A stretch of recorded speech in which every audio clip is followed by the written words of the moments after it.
सर्वमंगल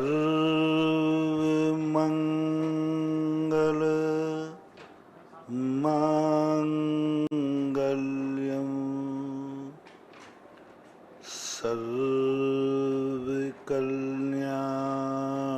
सर्वकल्याणकारकं प्रधानं सर्वधर्माणां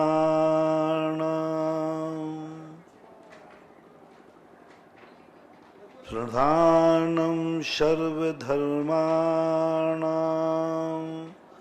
जैनं जयतु शासनं जैनं जयतु शासनं। पंच परमेष्टि भगवान की जय हो। आचार्य श्री गुरुवर कुंद कुंद महाराज की जय हो। आचार्य श्री गुरुवर विद्यासागर महाराज की कोई भी क्रिया, कोई भी वस्तु, कोई भी व्यक्ति और कोई भी धार्मिक अनुष्ठान द्रव्य छेद काल भाव भाव को लेकर के फलता है। वही क्रिया व्यक्ति सही क्रिया है, इसमें कोई सवाल नहीं है, लेकिन यदि उसको गलत समय पर पढ़ा जाए, अलग समय पर किया जाए तो उसका प्रभाव अलग अलग होता है। वही उपवास अन्य दिनों में किया जाए, वही उपवास पर्व के दिन में किया जाए, अलग फल होता है। वही दान सामान्य दिनों में किया जाए, वही दान पर्व के दिनों में किया जाए, विशेष फलदायक होता है। वही पूजा सामान्य दिनों में की जाए और पर्व के दिनों में किया जाए, उसका फल अलग होता है। जैसे मैंने एक बार कहा था, कई बार कहा, किसान यदि समय से बीज बोता है तो अच्छा फलता है, और समय निकल जाने के बाद अन्य समय में बोता है तो उतना अच्छा फल नहीं लगता। आजकल की स्थितियां लोग समझ नहीं पा रहे, बोले काल से क्या होता है, स्थान से क्या होता है। मंदिरों में सभी भगवान एक समान हैं, सभी मंदिर एक समान हैं, सभी साधु एक समान हैं, सभी मंत्र एक समान हैं, सभी पूजाएं एक समान हैं, सभी स्तोत्र एक समान हैं। ऐसी जो तुम्हारी धारणा है, यह धारणा ठीक नहीं है। संसार में कोई भी वस्तु एक समान होती ही नहीं है। शक्ति एक समान होती है। एक समान संसार में कोई वस्तु हो ही नहीं सकती। एक समान कोई वस्तु है तो वो शुद्ध स्वरूप ही होती है, सिद्ध भगवान है, शुद्ध द्रव्य हैं। जब शुद्धता को प्राप्त हो जाए, अशुद्धता को जब प्राप्त होते हैं, तब कहीं ना कहीं कोई ना कोई भिन्नता पाई जाती है। हमेशा कोई के लिए मुहूर्त क्यों देखते हैं यहाँ पर लोग? इसलिए देखते हैं, काम तो होना ही है, लेकिन वह कार्य उस मुहूर्त में किया जाए तो विशेष फलदायी होता है। आपके कई लोग मुहूर्त की उपेक्षा करते हैं। वो मुहूर्त की उपेक्षा इसलिए कर रहे हैं कि थोड़ा अभी पुण्य का उदय चल रहा है। जब पुण्य का उदय होता है तो अमावस्या भी दिवाली बन जाती है। पुण्य का उदय हो तो, जैसे महावीर स्वामी, सारे संसार के कोई भी व्यक्ति अमावस्या को कोई अच्छा कार्य नहीं करता, और महावीर स्वामी इतने पावरफुल थे कि अमावस्या को दिवाली बना गए, दिवाली कर दी। अब इतनी क्षमता अपने पास हो तो कोई मुहूर्त की जरूरत नहीं। सभी व्यक्तियों की जठराग्नि एक समान हो सो बात नहीं। कई लोग सीधी ट्यूबलाइट खा जाते हैं,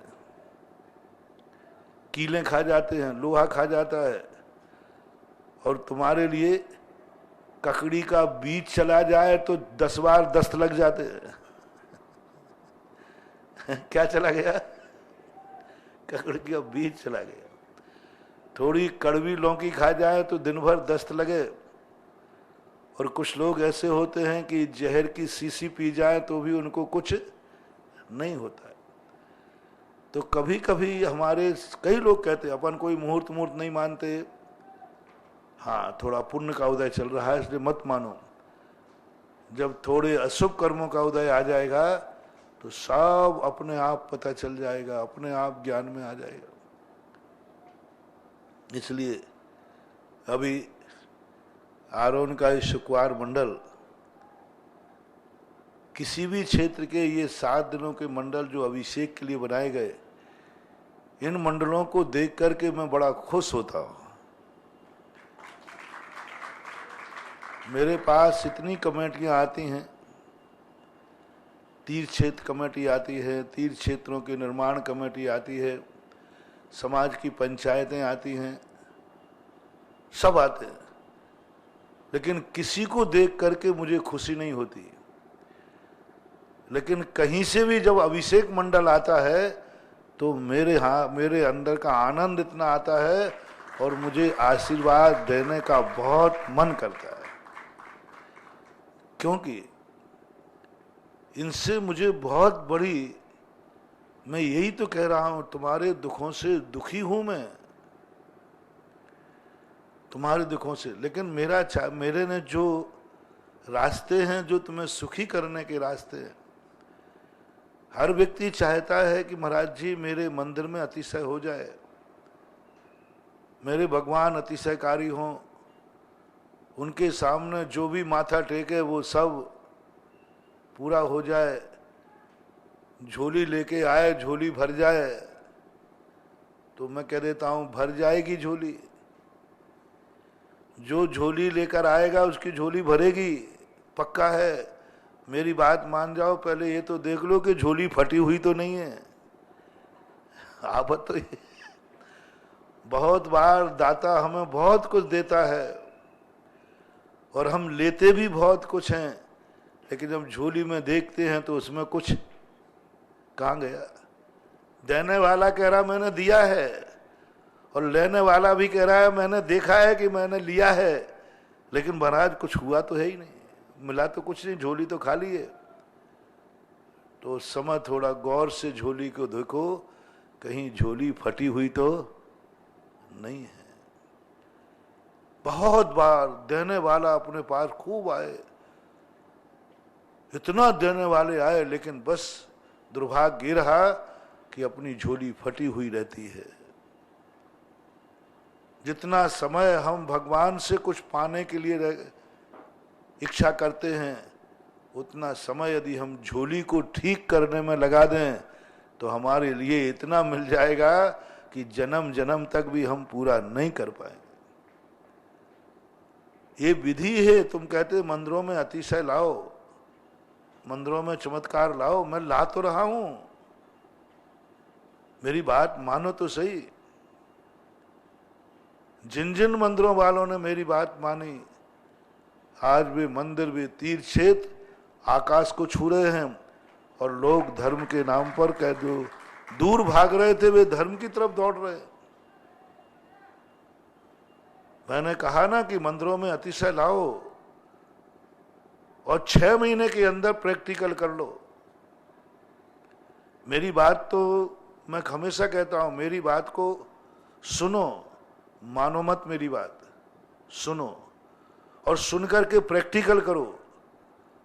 जब तुम्हें सफलता मिल जाए फिर तो मान लो, पहले मत मानो, कोई बात नहीं, सुन तो लो पहले, और सुन के बाद प्रैक्टिकल करो ना। मैंने 3-4 फरमान जारी किए हैं। जो जो व्यक्ति अपने मंदिर में अतिशय चाहता है, वे व्यक्ति उस मंदिर से जितने लोग रिलेटेड हों, जैसे गांव का मंदिर है, तुम्हारे शहर का, कॉलोनी का है, प्रत्येक घर से एक व्यक्ति जाकर के अभिषेक करके गंधोदक अपने घर में लावे, और ये 6 महीने कर लेना। जितने % लोग उस मंदिर में अभिषेक करने आएंगे उतना % अतिशय बढ़ जाएगा। अब मर्जी तुम्हारी है, 100 करना है कि 33 करना है कि 10 रखना, तुम्हारे ऊपर है। प्रतिष्ठा से कुछ नहीं होता। सूर्य मंत्र तो एक परंपरा है, विधि है। सूर्य मंत्र से भगवान तो बन जाएंगे, सूर्य मंत्र से भगवान बन जाएंगे, सूर्य मंत्र से प्रतिष्ठा हो जाएगी, लेकिन सूर्य मंत्र देने मात्र से चमत्कार नहीं होगा, अतिशय नहीं होगा। सूर्य मंत्र देना ऐसे ही है कि जैसे तुम्हारा व्यापार धंधा तो चल जाएगा, भूखे नहीं मरोगे, रोजी रोटी मिल जाएगी, काम चल जाएगा सब, लेकिन थोड़ा स्टैंडर्ड मेंटेन नहीं होगा। काम चल जाएगा, काम में तो कोई चिंता नहीं है, लेकिन थोड़ा कि अच्छे से जीना चाहो, थोड़ा इज्जत के साथ जीना चाहो, वो नहीं हो सकता। प्रतिष्ठाएं और सूर्य मंत्र देकर के कुछ नहीं, मंदिर बन गया, भगवान बन गया, देखो दर्शन करो, पूजा करो, काम चलाओ, रोजी रोटी चलाओ, बाल बच्चे पालो, जाओ। लेकिन तुम चाहते हो कि इन मूर्तियों में ऐसा अतिशय हो, तो आप प्रैक्टिकल करें।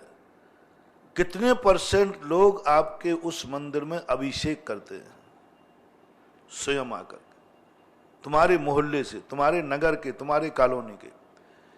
जितने % करते हो वो मूर्ति उतने ही % अतिशयकारी है। अब ये निर्णय भगवान के हाथ में नहीं, ये तुम्हारे हाथ में दे दिया। अब तुम खुद निर्णय कर लो। तीर्थ क्षेत्रों को देख लीजिए, तीर्थ क्षेत्रों के अतिशय, सारे तीर्थ क्षेत्र समाप्त होते जा रहे, क्योंकि पुजारी और नौकरों से अभिषेक कराते। और तीर्थ क्षेत्रों में जब से जिस तीर्थ क्षेत्र को हमने इनको प्रेरणा दी और जिन जिन लोगों ने माना, वे तीर्थ क्षेत्र जो सैकड़ों सालों में कुछ नहीं कर पाए, वे आज तीर्थ क्षेत्रों में करोड़ों रुपया लगा करके आकाश को छू रहे हैं। दान आ रहा है। जहां पुजारी को देने को, मैनेजर को देने को वेतन नहीं रहता, आज वहां पर कार्य हो रहे हैं। सब देखो, सैकड़ों सालों से बजरंगगढ़ है, कोई आज से ही नहीं है। बजरंगगढ़ कब से है? आपकी 7 पीढ़ियों पहले भी था लेकिन कुछ नहीं हुआ, कुछ नहीं हुआ, चल रहा था। जब से वहां के पूरे गुना, आरोन आदि सब लोगों ने प्रतिदिन मंडल बनाकर अभिषेक करने जाने लगे, तब से बजरंगगढ़ तीर्थ क्षेत्र देखो, उसका नाम है पुण्योदय अतिशय तीर्थ क्षेत्र। लोग अब जाते हैं, गदगद होकर लौटते हैं। सभी तीर्थ क्षेत्रों पर, सब तीर्थ क्षेत्रों, जितने हमने तीर्थ क्षेत्रों में लोगों ने बात मानी, आज भी सब तीर्थ क्षेत्र बहुत ऊंचाई पे पहुंचे। इसलिए मैं इन मंडलों को देख करके इसलिए खुश होता हूं कि मंदिरों में जो अतिशय आ रहा है, ये अभिषेक मंडलों के कारण से आ रहा है। अभिषेक मंडलों के कारण से सब तीर्थ क्षेत्रों में, जितने भी तीर्थ क्षेत्र सब में, चाहे वो तुम्हारे एमपी में देवगढ़ हो, थुवंजी हो, बजरंगगढ़ हो, राजस्थान में तो बहुत सारे तीर्थ हैं ही, सब तीर्थ उनमें अतिशय आ गया। मैं यही चिंता करता था कि मैं क्या करूं, मंदिरों को, तीर्थ क्षेत्रों को जाके दुर्दशा देखता हूं। मैंने भी पहले बजरंगगढ़ के पहाड़ से एक बार सिर फोड़ा है। मैंने भी बहुत पहले, शुरू में जब मैं बजरंगगढ़ में रहा था, गर्मी बिताई थी, हमारे साथ एक निशंक सागर जी महाराज जी थे, 2 महाराज थे, और वहां पर लेकिन वो प्रयास किया, सब कुछ किया, मूर्तियों का जीर्णोद्धार कराया, लेकिन क्षेत्र को वो ऊंचाई नहीं दे पाए। खूब ध्यान करता था, खूब जाप, कुछ नहीं होता था। इस बार गुना चतुर्मास के अंदर जो बात आई कि बजरंगगढ़ क्षेत्र में अतिशय भरा तो है, लेकिन वो प्रकट नहीं हो रहा।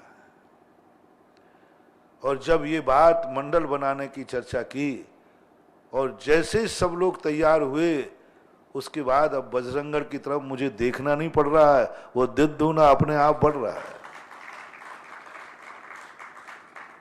हर क्षेत्र का यही व्यवस्था देखी मैंने, जहां जहां क्षेत्र डाउनफॉल थे, कोई प्रयास किया, कुछ होते ही नहीं। खूब प्रवचन दिए, सब कुछ दिए, लेकिन जब भक्तों के हाथ में लौटा दिया कि अब मैं तो थक गया, अब तुम लोटा लेके देखो, शायद मैं तो थक गया, मेरी साधना थक गई, मेरी भावना भी थक गई, बौनी पड़ गई, शायद तुम लोटा दे के देखो। और जैसे भक्तों के लोटा दिए तो मूर्तियों में से तीर्थ क्षेत्रों में अतिशय फूट पड़ा, झरना बह गया। तो मैं कही भगवान क्या बात है, मैं तो कमजोर हो गया और ये मेरे भगत जीत गए। तो जो मैं कहता हूं ना, तो भगवान ने कहा सारे अतिशय भगवान में नहीं होते, कुछ हनुमान में भी होते हैं। ये मंदिर तेरे लिए है ही नहीं। ये मैं मंदिरों में बैठा हूं, मैं तो इनका श्रावकों के लिए बैठा हूं, इनके पुण्य बढ़ाने के लिए बैठा हूं, इनके पापों का क्षय के लिए बैठा हूं। तो जिनके लिए मैं बैठा हूं उन्हीं के कारण से तो मैं खुश होऊंगा, तेरे लिए तो मैं हूं ही नहीं।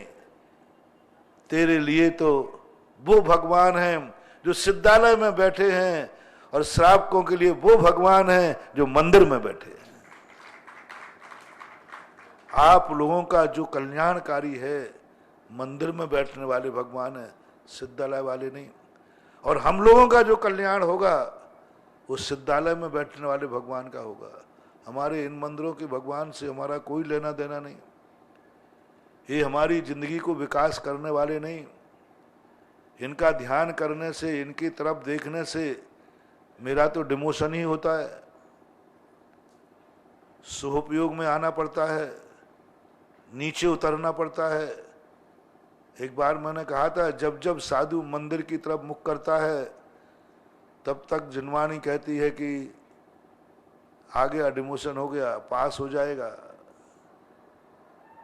साधु जब जब मंदिर की तरफ जाता है और साधु जब जब सिद्धालय की तरफ देखता है तब तक साधु का प्रमोशन ऐसा होता है कि दिन दूना रात चौकना पड़ता है। हम लोग ध्यान सिद्ध स्वरूप का करते हैं, हम लोग ध्यान अरहंत के द्रव्य गुण पर्यायों का करते हैं। हम लोगों के लिए पूज्यवर शुभचंद्र महाराज ने पूरे ध्यान के केंद्र में जब मुनियों को केंद्रित किया, कहीं मूर्ति नहीं लाए,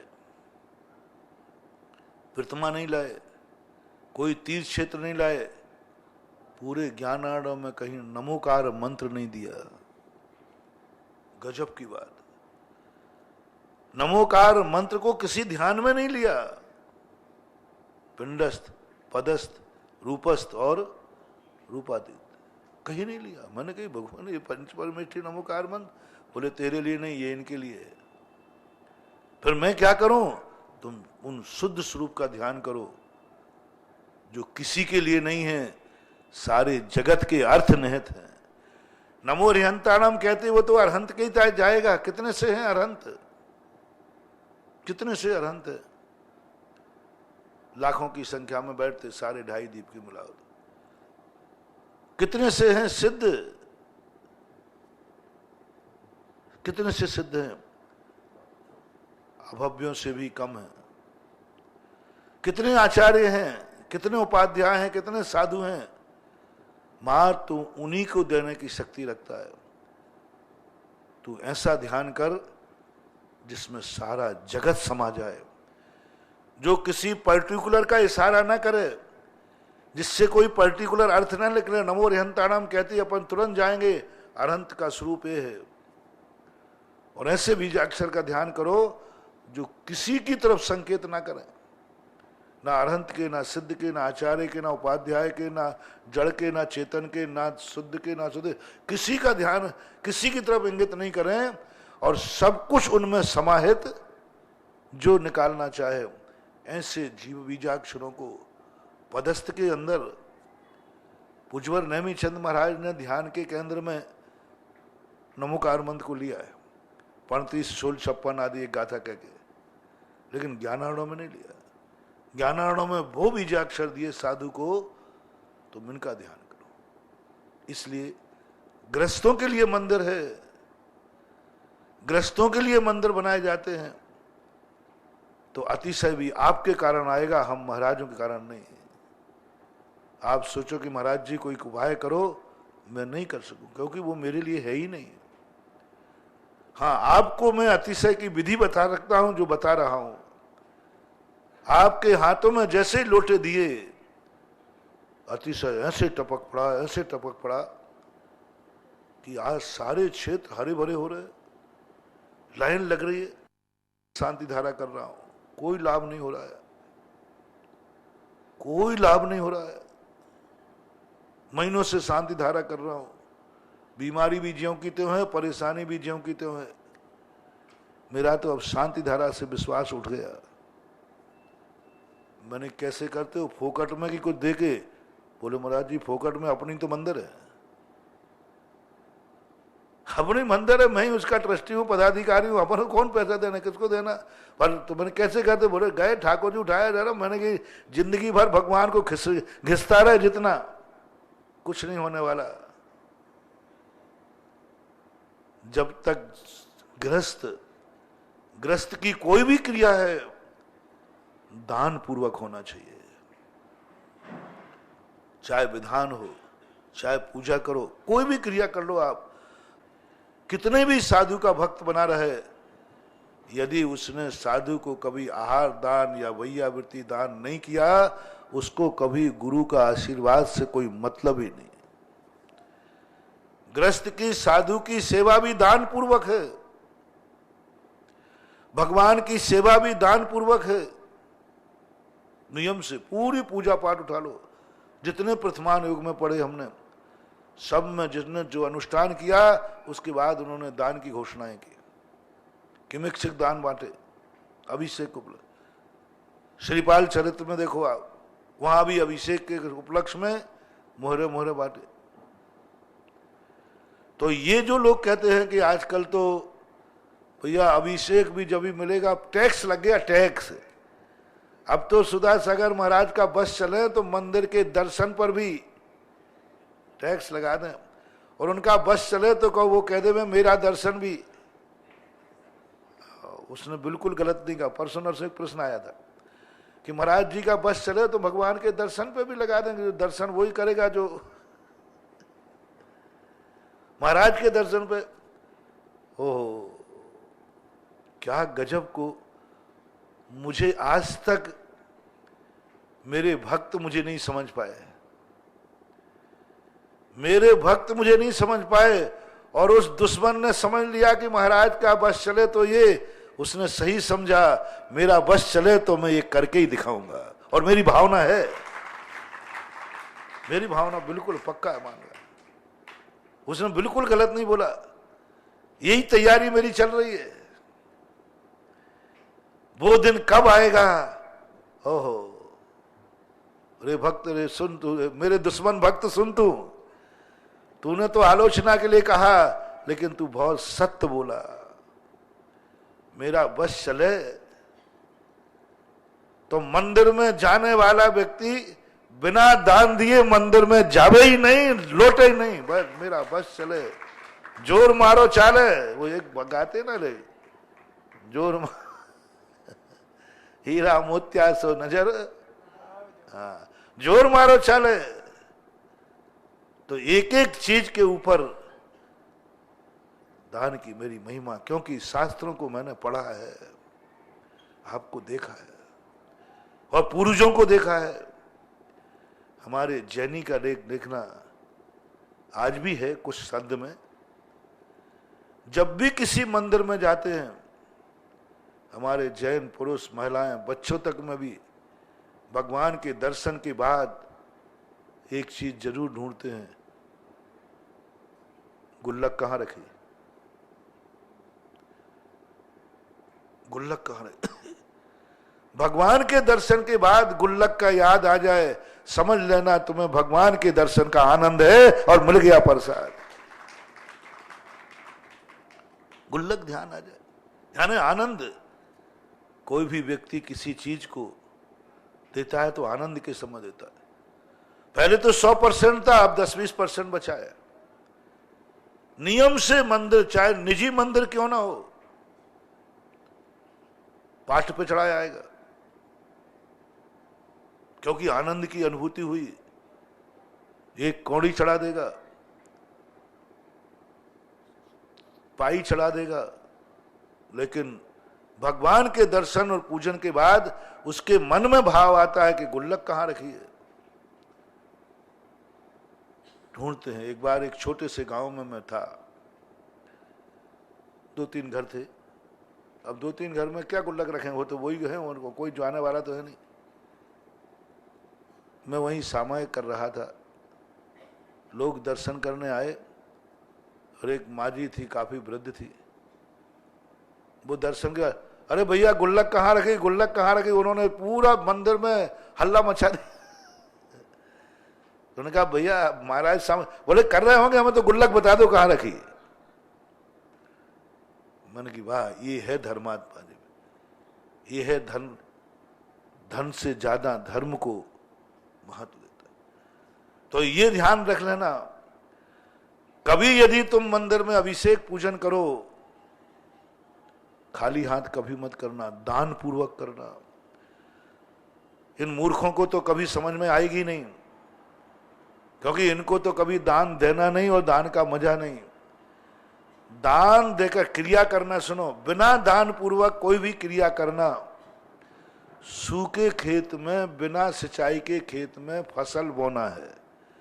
अब बिना सिंचे हुए खेत में जो फसल बोते हो वो कितने गुना कटती है। कई बार तो बीज ही वापस हो जाए तो बहुत, लेकिन कभी कभी आ भी जाती है। बिना सिंचाई के खेतों में भी फसल होती है, लेकिन एक की दूनी हो जाएगी बस, इससे ज्यादा बिना सिंचाई के नहीं आता। और यदि उसी खेत में सिंचाई हो जाए तो कितना गुना बढ़ जाती भाई, किसान लोग बताओ भाई। यदि सिंचाई हो जाए तो 10 गुना। बस पूजा, क्रियाएं, अनुष्ठान जो तुम करते हो, ये सब बोनी है, खेती है, पक्का है। और दान उस पूजा की क्रिया में सिंचाई का पानी है। यदि दान दे दिया तो वो 10 गुना फल जाता है, क्रिया वही है। तब मैंने उनसे कहा कि अब 1 हफ्ते कर लो तुम मेरी अपेक्षा से, दान पूर्वक करके देखो कैसा होता है। और दान पूर्वक भी यदि कंपटीशन करने मिल जाए तो फिर और कर लेना। ये जो बोली लगती है ना, जितनी जितनी बोली लगती है उतना उस दिन की शांति धारा में अतिशय बढ़ता है। क्यों? कारण क्या? यानी भगवान के अभिषेक के लिए कोई रुकने को तैयार नहीं है, रुकने को तैयार नहीं। लगाओ बोली, कितनी लगाओगे, मैं लूंगा। यानी मूल्य कितना बढ़ाता जा रहा है, मूल्य कितना बढ़ा रहा जा रहा है। थोड़ी सी 11,000 से शुरू हुई, बोलो करो 50,000, करो लाख, अरे बढ़ाते ही जा रहा है, बढ़ाते जा रहा है।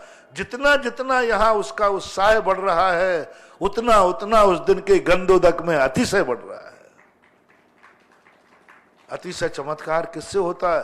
महान भगवान पे जल ढालने से नहीं, तुमने उसका मूल्य कितना किया, उसका मूल्यांकन कितना हुआ, तुम्हारी शक्ति कितनी थी। एक दूसरा, तुम्हारा समर्थ कितना था, शक्ति कितनी थी। यदि शक्ति तुम्हारी 1 पैसे की थी और पूरी ताकत लगा दी, वो 1 पैसा भी तुम्हारे करोड़ों का दान के बराबर हो जाएगा। शक्ति छुपाना नहीं। जैन दर्शन कहता है यहां मक्के के दाने भी मोती बने हैं और यहां रत्नों के थाल भी का कोई मूल्य नहीं है। रत्नों के थाल चढ़े तब भी कोई मूल्य नहीं, और मक्के के दाने चढ़े तब भी। बस सूत्र क्या है? जम सक्कई तम की रही, अपनी शक्ति को नहीं छुपाना, शक्ति को नहीं छुपाना। और आज जहां जहां बोली से शांति धारा होती है, प्रथम कलश की बोली जहां होती है, आज वहां के गंधोदक और अभिषेक में क्या चमत्कार हो रहे हैं, ये तो वहां की समाज से पूछो, वहां के अभिषेक करने वालों से पूछो। भगवान वही है कि मैंने बदल दिए? बोलो, वही है। शांति धारा वही है कि मैंने नई लिख दी? मैंने नई शांति धारा नहीं लिखी भाई। मैं अपना तो कुछ लिखता ही नहीं, मैं तो अपने हमारे पूर्वजों का इतना माला माल है कि हमें अपना लिखने की जरूरत नहीं, उसी की महिमा बढ़ाओ ना। जब कोई किसी महान आत्मा की कोई शक्ति पे हम अपनी शक्ति प्रदर्शित करते हैं तो हम उसका अपमान करते हैं। शांति धारा वही, भगवान वही, मंदिर वही, मात क्या बदला है?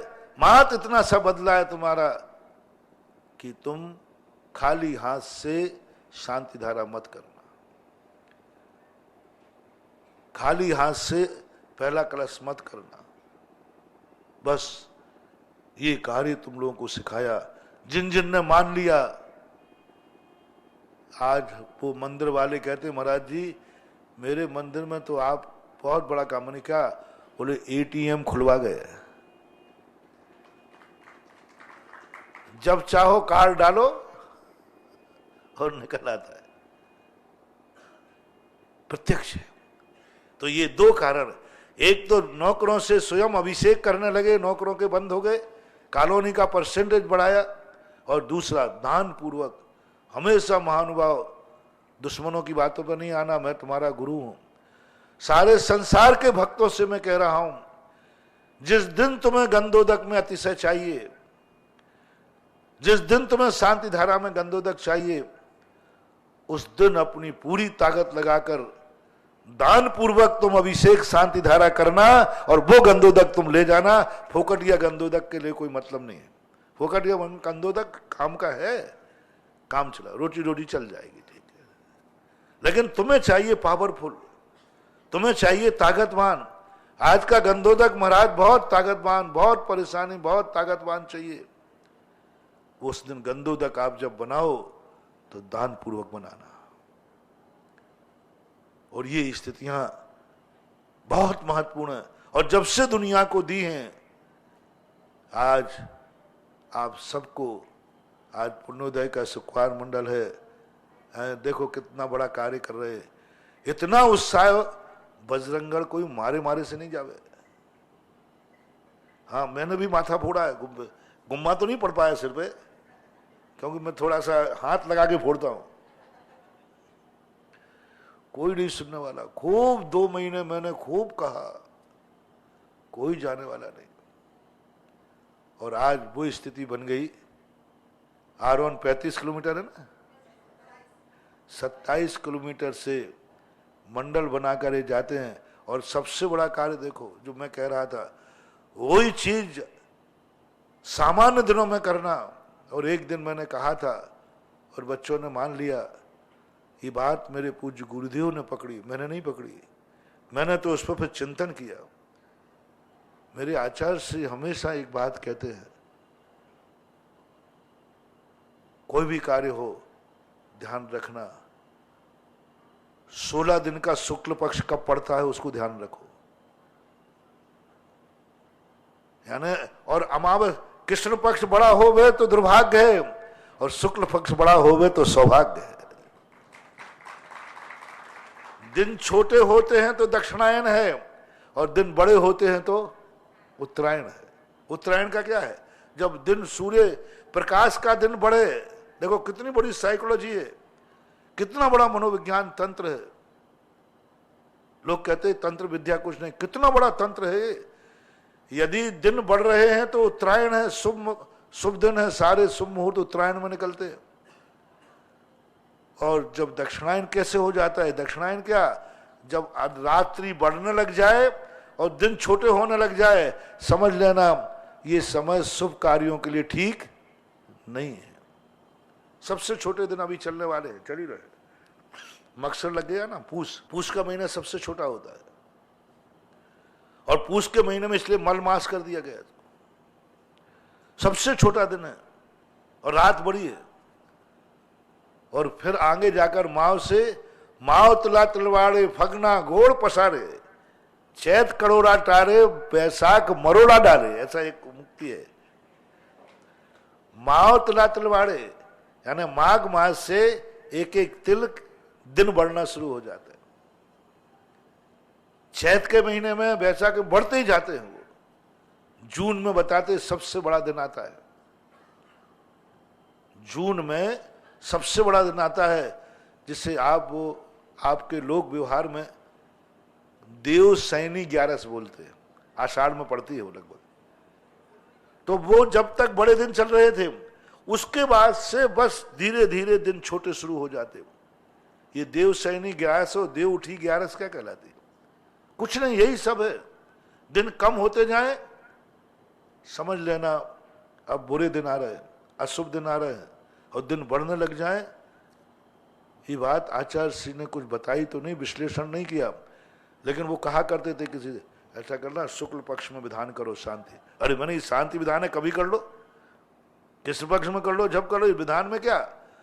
जब इसके ऊपर मैंने सोचा, तब काल प्रत्यय पे सोचा, तो बहुत बड़ा शुक्ल पक्ष में एक दिन बढ़ दिया, शुभ दिन शुक्ल पक्ष है वो, और शुक्ल पक्ष के दिन में शांति विधान 16 दिन करना, बहुत बड़ी। आज इन बच्चों को उस बजरंगर से इतना मिला कि सुक्वार मंडल आरोन का अभी 16 दिन का शुक्ल पक्ष का पखवाड़ा आ रहा है। प्रतिदिन जाकर बजरंगगढ़ में विधान करेंगे पुण्योदय तीर्थ।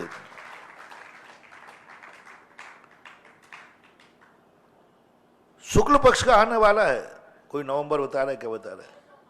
हाँ, मकसद शुक्ला आएगी शायद, तो मकसद शुक्ला आएगा। हाँ, कोई भी है, शुक्ल पक्ष हमेशा वृद्धि को प्राप्त करता है। अब ये तो पक्ष है, कृष्ण पक्ष और शुक्ल पक्ष क्या लेना देना, लेकिन है। और आचार्य श्री कई वर्षों से ये कार्य कहते आए। किसी को भी कोई कार्य होता था, महाराज जी हम ये कार्य करना चाहते, बोले धार्मिक कार्य, संसारिक कार्य में तुम्हारे आचार्य बोलते नहीं, शुक्ल पक्ष में विधान कर लेना, शांति विधान, सब ठीक हो जाएगा। तो ये जो स्थितियां हैं, हम लोग समझ नहीं पा रहे, किसी चीज को पावर नहीं दे पा रहे। हर चीज हर स्थान पर हर समय फलवती नहीं होती। हर खेत हर समय बोए हुए बीज का फल नहीं देता। हर बीज और हर खेत हर समय बोए हुए बीज में फल नहीं लगते। खेत वही, सब कुछ वही, लेकिन कभी भी बो दो नहीं आएगा फल। बीज है, किसी खेत में बो दो नहीं आएगा फल। द्रव्य क्षेत्र काल भाव सब चाहिए। जो अपना दैनिक प्रवचनों की अभी श्रृंखला चल रही है, भगवान वही है, सब कुछ वही है, लेकिन भक्ति में अतिशय नहीं हो रहा है। तो अभी जो पहले मैंने कहा कि तुम लोग भगवान की भक्ति को उतनी भक्ति बोल कर रहे हो जितने उनमें गुण हैं। जिसको तुम नमस्कार करते हो, जिसकी तुम पूजा करते हो, उसको असीम कर दो। तुम्हारे शब्द बौने पड़ जाएं, कह दो भगवान तुझको मैं नमस्कार करता हूं। ये वो गुणवान है कि स्वर्ग का बृहस्पति भी। गजब, भक्तांबर पाठ से हमें इतनी शिक्षा मिलती है, गजब की बात। अरे अवध ज्ञानी है, उससे बड़ा क्या, वो सारे संख्यात को जानता है। शब्द कितने हैं? संख्यात। शब्द कितने? संख्यात। हर देव संख्यात को पालेगा, उससे ज्यादा और क्या स्थिति हो सकती है? नहीं, उनका नहीं, मेरा भगवान इतना असीम है, इतना असीम है, जिनको सारे शास्त्रों को पढ़ करके भी जिनकी बुद्धि पटु हुई है, ऐसा बृहस्पति भी आपकी थाह नहीं पा सकता। और आपकी ख्याति लोक के बाहर फैल गई है, जिस पर मैं बता चुका हूं। अरे लोक के बाहर ख्याति होती है क्या? वहां कोई जीव ही नहीं, ख्याति क्या करेगा? अलोकाकाश है। लेकिन भक्त कहता है कितना झूठ बोल रहा है, भगवान की ख्याति तृष्णाली से बाहर होती नहीं, और तृष्णाली में भी संगी पंचेंद्री मात ख्याति करता है। ख्याति यानी पूजा, जयकार। लेकिन भक्त क्या कह रहा है भक्तांबर में, भगवान आपकी ख्याति लोक को भी पार कर गई, लोक के बाहर भी आपकी ख्याति है। मैंने गजब मान दूंगा आचार्य महाराज, खूब चनों के झाड़ पे चढ़ाए जाओ। बोले चुप रहे, भक्ति यही होती है। मैंने झूठ क्यों बोलते हो महाराज? बोले झूठ ही भक्ति है। गुणों की भक्ति करने में गुण थोड़ा सा होना चाहिए, गुणहीन नहीं। नहीं तो तुम समझो कि गुणहीन नहीं फिर भी भक्ति गाए जाओ, नहीं नहीं, वो गलती मत करना। शून्य एक के बाद रखोगे तो संख्या बढ़ेगी, और संख्या के बिना शून्य रखोगे तो शून्य बहुत पावरफुल है, बहुत ताकतवान है। गुणानुवाद करना है, लेकिन गुण कम से कम एक नंबर का हो, और गुण है उसके आगे शून्य बढ़ाते जाओ। 10, 100, 1000, लाख, कितने, एक एक शून्य बढ़ने पर सीधा लाखों करोड़ों पर मामला पहुंच जाएगा। लाख पर एक शून्य बढ़ाते ही देखो अब शून्य की कोई कीमत नहीं है। और जानने वाला समझ जाए कि शून्य को यदि एक अंक मिल जाए तो फिर चमत्कार देखो क्या दिखाता है। और अंक नहीं मिले तो अपन 1,00,000 शून्य लगा दें, वो कितनी संख्या हुई? कुछ नहीं। और एक देखो शून्य का चमत्कार देखना, एक लिख दीजिए शून्य पर, देखो फिर क्या 1,00,000 के बाद शून्य लगते ही कितना हो गया? तुरंत 10 लाख, और एक शून्य और लगाते ही करोड़। बस एक शून्य में छलांग देखो कितने जम के छलांग लगाता है शून्य। एक शून्य लगाते ही करोड़ हो गया। 10 लाख था,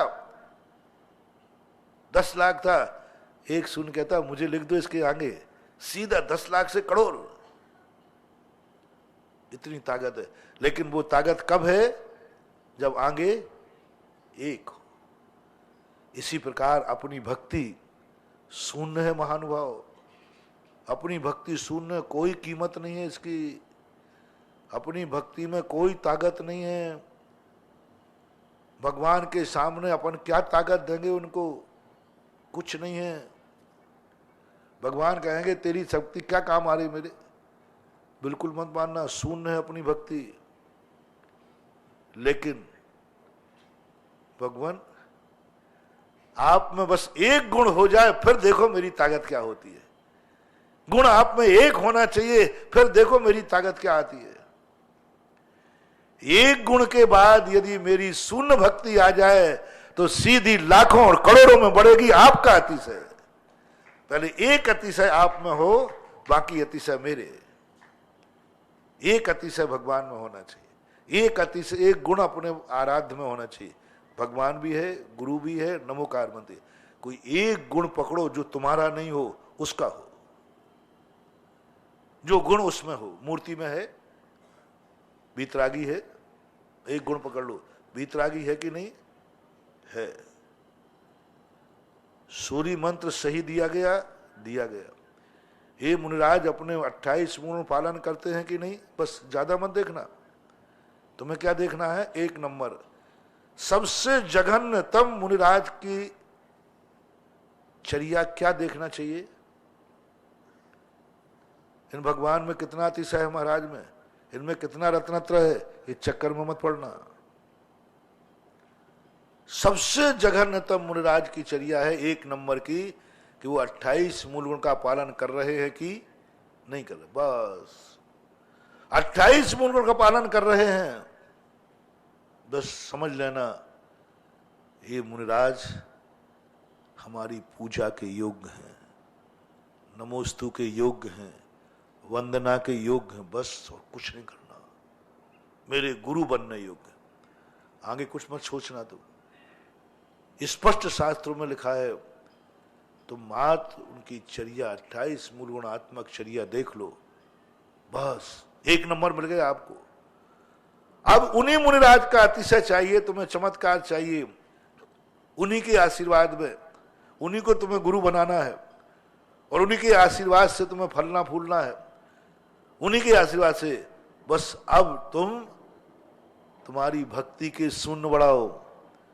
पहले तो निर्णय करो तुम्हारी भक्ति किसी अंक में नहीं आती। भक्ति ना प्राणी संयम है ना हिंदी संयम है, भक्ति में तो चमचागिरी है, चटुकारता, बस कुछ नहीं है। भक्ति कोई ना तो सम्यक दर्शन है, ना सम्यक ज्ञान है, ना सम्यक चारित्र है।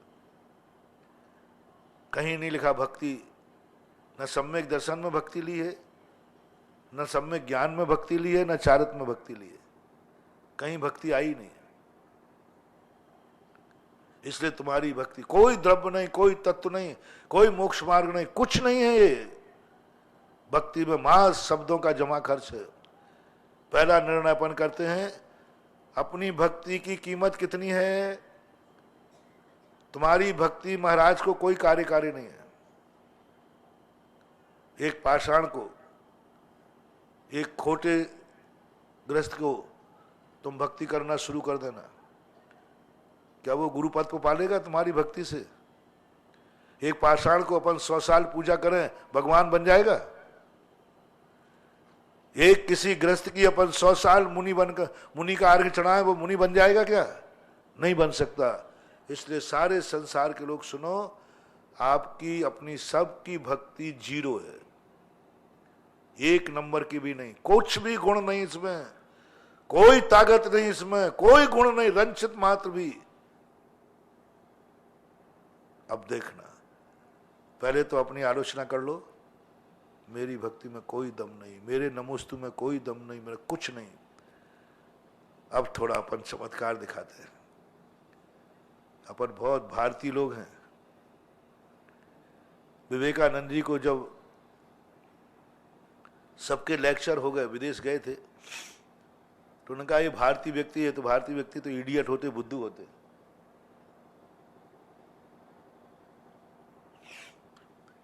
इनके लिए किसी पे बुलवाना, इनके पास कोई वैज्ञानिक तो है नहीं, ये तो धार्मिक होते हैं, रूढ़िवादी है।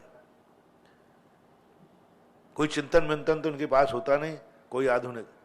तो सबने कहा इसको किस पे बुलवाना तो पड़ेगा जब आया है भारत का प्रतिनिधि। तो इन्होंने कहा कि शून्य पे दे दो, 2-3 मिनट बोल के चुप हो जाएगा। और कोई पे देंगे तो समय, शून्य पे दे दो जिससे ये 2-3 मिनट बोलेगा। शून्य तो शून्य नहीं होता है। विवेकानंद को दिया, आपको शून्य पे बोलना है, सब निश्चित के 2-3 मिनट में ही बैठ जाएगा। विवेकानंद आहा आनंद से भर गए। ऐसा शब्द शून्य पे, शून्य ही तो दुनिया है। शून्य का अर्थ आकाश, और आकाश के नीचे तो सब कुछ है। बताते शून्य पर 18 दिन तक निरंतर बोलते रहे, और 18 दिन तक जो बोले, जनता प्रतिदिन बढ़ती गई, पंडाल छोटे पड़ते गए, स्थान छोटे पड़ते गए। और 18वें दिन ने साहब ने हाथ जोड़कर कहा, मैं भूल गया कि भारत के लोग simple living is high thinking, सादा जीवन उच्च विचार। 18 दिन में अभी सुनना। विवेकानंद जी कहते अभी पूरा नहीं हुआ, तुम्हारी जिंदगी पूरी हो जाए और हमारी हो जाए तो भी अभी शून्य की महिमा पूरी होने वाली नहीं है। बहुत बड़ी बात का ऐसे ही है। महात्मा गांधी जब बताते एक बार विदेश गए, तो लोगों ने सोचा कि वो कौन सा है जो भारत की नींवों को, इतने बड़े सैकड़ों साल के जमी हुई नींवों को बिना शस्त्र के उड़ा दिया। तो लोगों को पता चला कि गांधी जी आ रहे हैं। लोग प्लेन की तरफ देखते रहे। प्लेन में से सब लोग उतर गए। बोले गांधी जी तो आए ही नहीं। बोले उनके सामने से गांधी जी निकल गए। इतना बड़ा जो देश को आजाद करने वाला है, इसके बड़े साथ बॉडी गार्ड होगा, बढ़िया सूट बूट टाई होगा, बहुत एक स्टैंडर्ड मेंटेन तो होना ही चाहिए। अब वो तो कोई नहीं निकला। किसी से पूछा भाई गांधी जी क्यों नहीं आए? बोले आपके सामने। बोले ये घुटनों के ऊपर तो धोती, और वो चश्मा भी कौन, वो धागे वाला तरैया वाला चलता था पहले, गोल ऐसे चश्मा लगाया। वो बोले ये है ये व्यक्ति, कोई स्टैंडर्ड मेंटेन नहीं, कुछ भी नहीं। बोले भारत के व्यक्ति बाहर से कुछ नहीं दिखते, अंदर से ये बहुत ताकतवान होते हैं। यही कोई दिगंबर मुनिराज को देखे तो कहे बाहर से तो कुछ है नहीं, भजन भी लिखा ना, बाहर से कछु दिखे नहीं, अंदर चमके वाके नूर, हम तो उन्हीं ही चरणों के दास। कुछ नहीं, बाहर से तो कुछ देखते फक्कड़ है, लेकिन अंदर से महाशक्तियों को लिए बैठे हैं। हमारे पूज्य आचार्य महाराज के जीवन में एक ऐसी घटना घटी। महाराष्ट्र के एक बहुत बड़े संत थे, वो एक बार आचार्य श्री के दर्शन करने का मन बनाया। उनका एक भक्त आचार्य श्री का भक्त था, नाम नहीं ले रहा हूं किसी का। उन्होंने कहा कि हमारे आचार्य श्री के दर्शन करो। उन्होंने बहुत बड़े फेमस थे, महाराष्ट्र के थे, बहुत प्रसिद्धि थी उनकी, बहुत प्रसिद्धि। चलते थे तो लोग, हजारों लोग में लाइन में खड़े होते थे उनके दर्शन करने। और उनको आचार्य श्री के संबंध में सुना था कि आचार्य विश्व वंदनीय है, जैनियों के बहुत बड़े गुरु हैं, बहुत बड़े गुरु हैं। तो वो उस दिन बहुत अप टू डेट, इतनी बड़ी शक्ति के सामने जा रहे हैं। जैसे आप लोग किसी बारात के सेठ के जाओ तो कपड़े मोपड़े भली घर के नहीं हो तो किराए के ले लो। हाँ, आप लोगों की आदत शांता हो मारो, दूसरों को दिखाने के घर के नहीं तो किराए के मिलते। आजकल सब चीज किराए की मिलती है। बताते शादी के कपड़े भी किराए से मिलते हैं आजकल, शेरवानी फिरवानी मिलती है, सब रेडीमेड। तो उस दिन वो बहुत उसके अप टू डेट करके आए, बढ़िया इतर तलेर फुलेर सब लगा के, कपड़ा मुड़ा तलक पत्रा सब लगा के आए, और नौकर चेले चपाटे भी रख लिए। जैसे ये तो दिखाना है कि मैं अकेला ही नहीं हूं, मेरे इतने चेले चपाटे हैं, क्योंकि एक बहुत बड़े साधु के पास जा रहे हैं, वो भी कम से नहीं ठाठ बाट से होंगे। उस दिन घटना क्या घटी, मैं खुद साथ में था। हम 3-4 महाराज साक्षासी के कुंडलपुर के बड़े बाबा के दर्शन करके आए थे, सोच करके वहां से ऊपर से दर्शन करके। पता नहीं आचार्य की उस दिन क्या किस्मत थी, क्या किस्मत थी। मुझे ये मानो अभी तो, फिर बाद में बताऊंगा मैं, कि आचार्य जी पता नहीं कभी नहीं बोलते थे, आकर के तखत पे बैठते थे। बस रास्ते में चलते चलते एक मंदिर पड़ा वहां पर, वो बोले मैं अब यहीं बैठता हूं, यहीं चौकी ला दो और साथ ला दो। मन की आचार्य जी यहाँ नीचे जमीन पे वो सैंड स्टोन होता है ना, पत्थर, वहां तो कुंडलपुर के मंदिरों में प्राय सैंड स्टोन ही है। और महाराज जी यहाँ नीचे क्यों बैठ रहे, आप तखत मैं पाटा लाऊं, तखत पे वहां पर, नहीं नहीं मेरा मन यहीं हो रहा है, यहीं बैठता हूं। पता नहीं क्या, कुछ पता नहीं आचार्य से, कुछ भी नहीं। और बिल्कुल सीधे जमीन पे बैठ गया, बिल्कुल जमीन पे, निखाला जमीन पर।